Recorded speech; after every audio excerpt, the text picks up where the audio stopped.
Are we doing what we should be doing to share the gospel? 1 Corinthians 15:34 tells us, be sober minded as you ought and stop sinning. In other words, don't be drunk with the world. Stop sinning. Don't do what is being done in the world. Right? We're not to be chameleons. We're to go therefore and share the gospel, but we don't act like chameleons. We don't conform to the place where we are. Don't be drunk to the world. Be sober minded.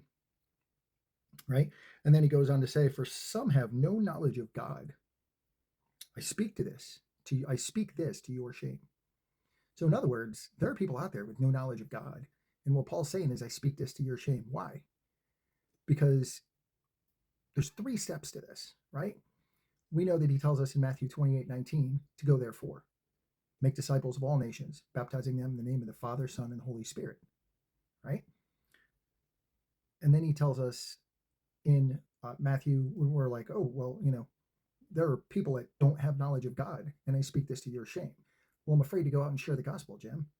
Well, Matthew 10:20 talks about that. Matthew 10:20 says it's not you that does it, right? So don't try and do it in your own power because it's not you that's doing it anyway, right? Let's look at that passage. He says, for it is not you who speak, but it is the Spirit of your Father who speaks in you. So in other words, don't try and do it in your own power, right? So when we look at Matthew 28, right, we just talked about, go therefore, make disciples of all nations, baptizing them in the name of the Father, Son, and the Holy Spirit. And then what else does he say? The important part of that, he just said, hey, it's not you who's doing it, but it's the Spirit of your Father that's doing it in you. And then he doubles down on the Great Commission. And hey, by the way, it's not going to be you. Verse 20 actually says, teaching them to observe all that I commanded you.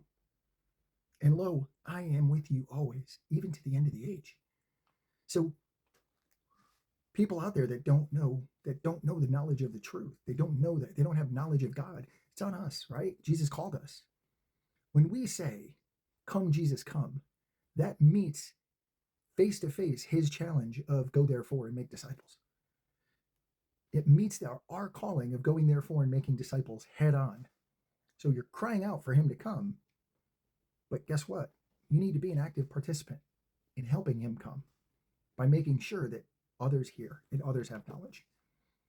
Go therefore, step into boldness, step out in faith, but step into your faith with boldness. He's going to give it to you. You don't do it in your own power because it's not you who's speaking, but it's the Spirit of the Father in you. I love you guys. Go therefore.